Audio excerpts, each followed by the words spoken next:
Bonjour et bienvenue dans le podcast Osez briller, votre dose hebdomadaire d'inspiration. Je m'appelle Tracy, je suis coach, astrologue et praticienne Reiki. Mon parcours est celui d'une fille qui n'a jamais su ce qu'elle voulait faire, mais après près de 3 ans dans le consulting, j'ai fait un burn-out. J'ai ensuite cheminé dans une quête de sens et aujourd'hui j'aide les personnes à retrouver ce qui les fait vibrer, à se défaire des limites qu'elles se sont fixées, à reprendre leur plein pouvoir pour s'autoriser la pleine liberté d'être, de croire, d'oser et de briller. Chaque semaine, je vous partage mes apprentissages et mes réflexions.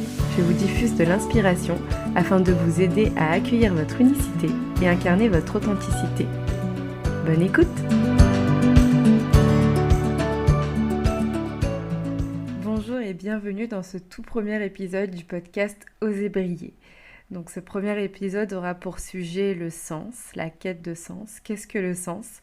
C'est pas du tout un sujet simple, comme premier épisode, mais bon, que voulez-vous, on aime les challenges ici, donc allons-y gaiement. Alors au programme aujourd'hui, on va parler bien sûr du sens, donc qu'est-ce que le sens ? Ensuite, je vous expliquerai comment moi j'ai trouvé du sens, et enfin je terminerai sur la façon dont je le matérialise aujourd'hui dans ma vie d'entrepreneur. Comment est-ce que j'exerce une activité pour qu'elle soit sensée en fait. Tout d'abord, pour vous parler un peu de cette notion de sens, qu'est-ce que le sens ? Moi, j'ai très longtemps été en quête de sens. C'est-à-dire qu'avant, dans mon activité professionnelle, je trouvais que ça n'avait pas de sens, que ce que je faisais était insensé. Je m'en rendais pas forcément compte au début, parce que j'étais un peu pris dans ce tourbillon du quotidien métro boulot dodo. Et c'est vraiment toute la période de confinement qui m'a fait réaliser que ce que je faisais quand j'étais à la maison et que je faisais que ça de mes journées, que j'avais pas de collègues avec qui faire des pauses café ou des after-work ou autre, où je me suis dit mais pourquoi tu fais ça ? Quel est l'intérêt à faire ça ? Donc pour vous remettre un peu dans le contexte, moi j'étais consultante en stratégie digitale et donc je faisais de la chefferie de projet où j'étais assistante à la maîtrise d'ouvrage souvent. Et vraiment, je me suis retrouvée face à mes tableaux Excel, à mes PowerPoint, en me disant, mais j'ai pas l'impression de contribuer, j'ai pas l'impression de faire quelque chose qui soit utile pour moi. C'est-à-dire qu'en effet, c'est utile, ça aide ces entreprises pour qui je travaillais, mais à mon sens, c'était pas quelque chose que moi je valorisais. En tout cas, c'était pas dans mes valeurs, dans mes priorités. Et je passais mes journées à faire ça, tous les jours, de 9h à 18, 19, 20h. Et ouais, pendant toute cette période, j'ai vraiment commencé à me questionner sur le pourquoi, sur mon grand pourquoi. Et c'était le début en fait de ma descente vers ce qui a mené à un burn-out. Donc je voyais pas de sens dans ce que je faisais. Et d'ailleurs j'ai un exemple très concret. Un jour j'étais dans une tour à la Défense au 23e étage et je regarde par la fenêtre. Donc j'avais une vue sur Paris, etc. Et je me disais mais qu'est-ce que je fais là quoi ? Vraiment, enfin c'était insensé. Voilà. Et souvent, vous remarquerez que quand on est dans cette phase de vie, quand on est dans cette quête de sens, on est comme figé. Moi, je sais que quand j'ai commencé à me questionner, je me sentais comme un lapin pris dans les phares d'une voiture où je me disais, ouh là là là là, là je sens qu'il y a un danger qui arrive, mais j'étais incapable de bouger, j'étais immobilisée. Je ne savais pas quoi faire, je ne savais pas par où commencer. J'avais une montagne devant moi en me disant, mais ok, là je sens que ça ne va pas le faire, mais qu'est-ce que je fais ? Et je vous avoue que j'ai pas trouvé les réponses tout de suite, j'ai dû aller toucher le fond pour pouvoir rebondir. Et quand on est dans cette phase-là, ce que je remarque en tout cas, quand on est dans cette phase d'immobilité, c'est qu'il y a beaucoup de peur qui se joue parce que on n'ose pas. On ne sait pas, comme je disais, par où commencer, mais surtout on se dit qu'on n'est pas capable.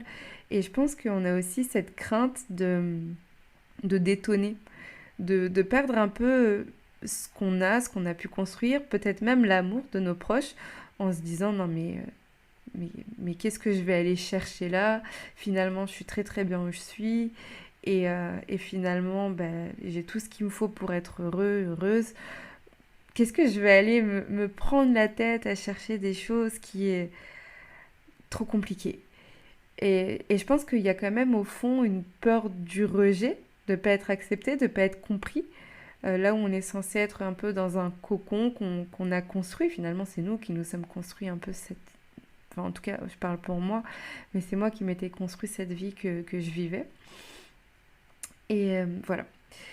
Et donc derrière cette notion de sens, pour moi en tout cas, il y avait beaucoup un lien avec la contribution. C'est-à-dire que là où je trouvais pas de sens, c'est parce que je me disais, mais en quoi est-ce que je suis utile? Et la vraie question qui se cachait derrière, concrètement, c'était bah, en fait, comment est-ce que je contribue au monde, moi? Comment est-ce que je vais pouvoir utiliser mes dons à bon escient? Comment est-ce que je peux utiliser toute ma magie, tout ce que je sais faire, tout ce qui fait que je suis unique, d'une façon qui soit juste pour moi? Parce que c'était pas le cas. Et le fait de s'en rendre compte, bah, ça fait un peu bizarre. Mais pour trouver comment est-ce que je contribue au monde, bah, ça sous-entend, ok, mais comment est-ce que je veux contribuer?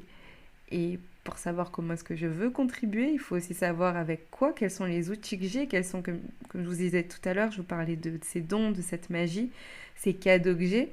Et bah, la grande question derrière ça, c'est qui je suis.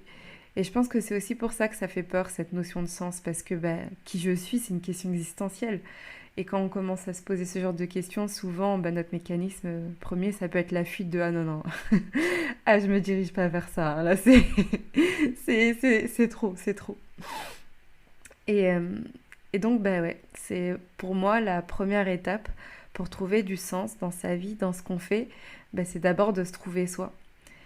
Et pour vous expliquer un peu, moi, mon parcours de comment j'ai trouvé du sens, par quoi je suis commencée, par quoi j'ai commencé, etc. Donc, comme je vous disais, la première étape, c'était déjà d'identifier que ce que je faisais n'avait pas de sens. Et ben, ensuite, ben, comme je vous disais, j'étais figée. Et donc, ce qui m'est arrivé, c'est que j'ai touché le fond. J'ai dû toucher le fond pour rebondir, pour pouvoir comprendre. Une fois que j'ai touché le fond, ben, suite à ça, suite à mon burn-out, je vous en ferai un épisode dédié de toute façon. Donc, suite à cet épisode-là, ben, j'ai lâché. J'ai tout lâché, j'ai quitté mon travail, je suis repartie, je suis retournée aux sources chez mes parents et j'ai vraiment lâché cette vie euh, et ce quotidien et en fait tout ce à quoi je m'accrochais parce que je me disais mais comment est-ce que je peux faire autrement? Qu'est-ce que je vais faire autrement? Et je ne sais pas faire et je ne sais pas par où commencer et finalement bah, je m'accrochais et bah, quand j'ai touché le fond j'ai dû tout lâcher. C'est ce que j'ai fait. Bah, suite à ça, une fois que j'avais tout lâché, que j'avais beaucoup plus d'espace, j'ai pu me concentrer sur euh, remplir un peu, bah, enfin remplir, pas vraiment remplir, mais en tout cas cet espace-là, j'ai pu le combler en faisant des choses que j'aimais, en faisant des choses qui me procuraient du plaisir, parce que je pouvais me le permettre. Là, j'avais que du temps devant moi pour être, en fait, juste pour être. Donc je faisais des choses qui me faisaient plaisir. Donc c'est là que je me suis formée, notamment en astrologie. J'étais avec mes proches, j'étais avec ma famille, j'allais à la plage. Euh, voilà, j'ai vraiment pris ce recul-là. Euh, et suite à ça, une fois que j'avais plus d'espace, une fois que j'ai pu me concentrer euh, sur ce que j'aimais faire, j'ai commencé à me poser des questions, ces fameuses questions existentielles que je fuyais au début. Bah, c'est vrai que les circonstances n'étaient pas des plus adaptées, mais là, pour le coup, j'avais beaucoup plus d'espace et je me suis posée, donc, pour la première fois, ces fameuses questions existentielles, telles que bah, qui je suis, qu'est-ce que je sais faire, qu'est-ce que j'aime faire, qu'est-ce que j'ai envie de faire, comment est-ce que j'ai envie de contribuer. Et toutes ces questions, je me les suis posées. J'ai aussi beaucoup discuté avec des amis, avec ma famille, avec mon entourage finalement pour en fait, en discutant, moi, ça m'a permis de comme dérouler cette pelote de laine où il y avait un nœud dans mon cerveau. J'avais un nœud au cerveau, c'est concrètement ça. et je suis venue dérouler ça petit à petit. Et de plus en plus, j'ai vu plus clair. Et finalement, j'ai fini par trouver c'est quoi pour moi le sens. Et j'ai compris que le sens, en tout cas, ce que j'ai compris, c'était que ce que je voulais réellement faire, là où je voulais contribuer, là où je voulais apporter ma patte, ma touche, c'était en aidant les personnes qui, comme moi, étaient dans cette quête de sens. Parce que moi, pour le coup, c'était vraiment une question, j'avais quel âge? 23, 24 ans, où, où vraiment toute ma vie tournait autour de mais qu'est-ce que je veux faire de ma vie? Parce que quand j'étais consultante, je ne savais toujours pas. J'étais consultante parce que je me disais que c'était la meilleure solution pour moi, pour tester plein de métiers, d'activités et pour savoir ce que je veux pas faire. Mais j'avais jamais su ce que je voulais réellement faire. Là, je vous parle vraiment d'un point de vue professionnel, mais à mon sens, c'est la porte d'entrée. Toute cette question de quelle est ma voix, c'est vraiment la porte d'entrée pour une question beaucoup plus générale de comment est-ce que je veux vivre. Et, euh, et en se demandant quelle est ma voix, ça aide en fait à se poser les premières questions pour ensuite définir comment est-ce que je veux contribuer tout simplement. Même pas que dans la sphère professionnelle. D'ailleurs, en coaching, moi, les questions que je pose aux personnes qui viennent me voir et qui sont dans cette quête de quelle est ma voix, en quête de sens, moi, ce que je leur dis, c'est qu'est-ce que tu aimais faire, toi, quand tu étais petit, quand tu étais petite? Qu'est-ce que tu faisais de façon naturelle? C'était quoi? Vers quoi tu te dirigeais spontanément? Et là, maintenant, tout de suite, là, si tu te connectes à ton cœur d'enfant, qu'est-ce que tu fais innocemment, mais qui te donnait de la joie? Qu'est-ce qui te rend joie, comme je le dis? Une autre question aussi que je peux être amenée à poser, c'est si là, tout de suite, là, tu avais tout le temps et tout l'argent du monde, qu'est-ce que tu ferais? Et pourquoi? Et c'est vraiment à travers ces questions-là qu'on va aller identifier qu'est-ce qui est important pour moi, qu'est-ce que j'ai vraiment envie de faire. Là, si j'avais pas de contraintes, si je pouvais tout me permettre, qu'est-ce que je ferais? Et c'est de là qu'on va commencer à toucher euh, cette notion de ok, c'est ça que là que j'entrevois qui est important pour moi. C'est comme ça que je veux contribuer. Et d'ailleurs, ce sont des questions que je vous invite à vous poser dès maintenant. Si vous êtes dans cette quête de sens, commencez par vous demander qu'est-ce que vous aimiez faire quand vous étiez petit? Et si vous aviez tout le temps et tout l'argent du monde, qu'est-ce que vous feriez là?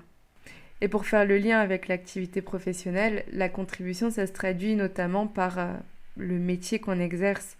Et finalement, c'est sa vie, notamment sa vie pro, c'est que ça soit le prolongement direct de qui on est, que ça soit en cohérence, qu'il n'y ait pas de rupture, qu'il n'y ait pas de déconnexion avec qui je suis et ce que je vis, qu'il n'y ait pas en fait de disharmonie entre mes envies, mes besoins, mes aspirations et qu'est-ce que je vis quotidiennement dans mon quotidien et donc dans ma vie pro.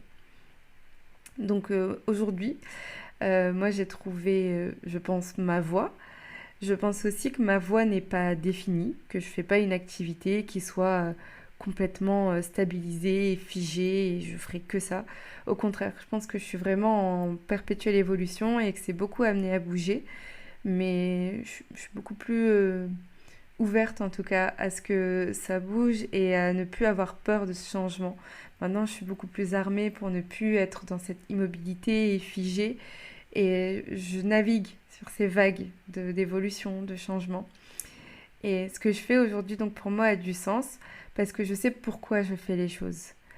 Euh, C'est-à-dire qu'aujourd'hui, moi, ce que je fais, donc comme je vous disais, c'est que j'aide les personnes qui, comme moi, sont dans cette quête de sens et je le fais à travers des outils qui me sont chers et que j'ai moi-même éprouvés, qui sont l'astrologie et le coaching. D'ailleurs, dans un post Instagram récemment, je partageais mon grand pourquoi et que j'ai traduit en une phrase qui est mon rôle, c'est d'aider les personnes qui ne se sentent pas épanouies à accéder à leurs ressources personnelles pour exercer une activité professionnelle qui a du sens et créer un quotidien épanouissant. Et ce, grâce à un coaching holistique et sur mesure. Pour expliquer un peu cette phrase, l'épanouissement, pour moi, qu'est-ce que c'est? C'est un état où on se sent à sa place, où on se sent en alignement avec sa vie, qui a comme un équilibre qui règne dans les différentes sphères, hein, autant amoureuse, familiale, amicale, professionnelle, etc., en termes de bien-être financier, enfin voilà, qui a un équilibre dans toutes les sphères de sa vie. À savoir aussi que ce n'est pas un état fini, que c'est vraiment un cheminement. En fait, je pars vraiment du principe qu'il n'y a pas d'équilibre sans déséquilibre et que l'épanouissement, c'est cette quête perpétuelle d'équilibre. Seulement, c'est sain et c'est écologique pour nous. Ce que j'entends par ressources personnelles, en fait, c'est toutes les forces, tout ce qu'on a en nous, c'est tout nos courages, nos connaissances, nos savoirs, nos compétences, nos qualités, toute cette profondeur en nous. Et c'est vraiment toute cette puissance qui se cache, ou pas d'ailleurs, au fond de nous et qui ne demande qu'à être révélée. Et c'est ce que je vise à faire, notamment quand je fais des lectures du quart du ciel, par exemple, où je viens comme mettre en lumière, illuminer, comme avec une petite chandelle, les différentes parts de soi qu'on sait qui sont là parce qu'on se connaît. Comme je le dis, moi, quand je fais des quarts du ciel, je vous apprends rien que vous ne sachiez pas, que vous ne sachiez pas déjà.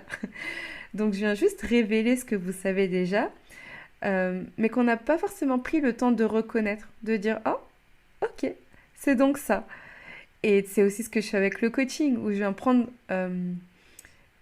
finalement, on vient prendre conscience de notre entièreté, de nos capacités, et on vient révéler notre potentiel, en fait, pour se créer cette vie rêvée qu'on sait être possible pour nous, qu'on sait pouvoir être en mesure de créer.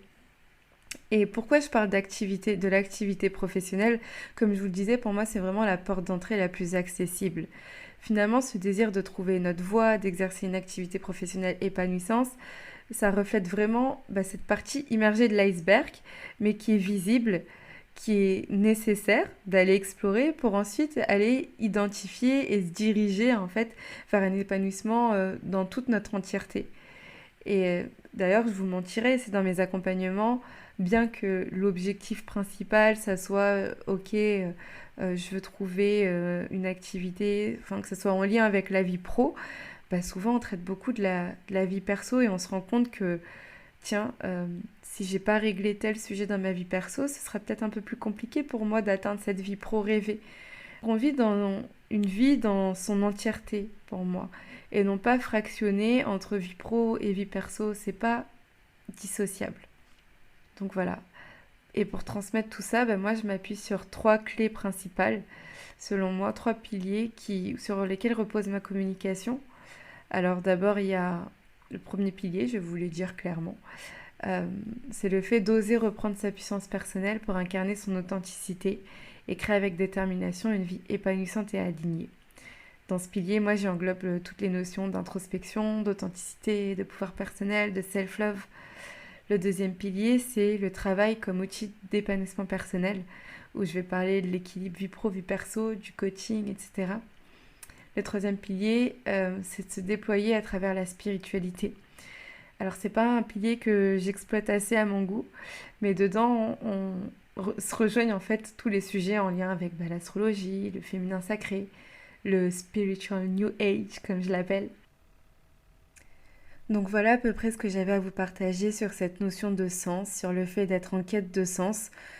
Pour résumer, c'est d'aller à la rencontre de soi-même, de se poser toutes ces questions, de venir pointer du doigt ce qui est vraiment important, ce qui nous anime, ce qui a du sens, ce qui est aligné, et ensuite de l'incarner.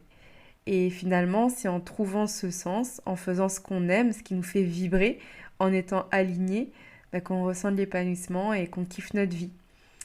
Donc voilà ce que je voulais vous dire.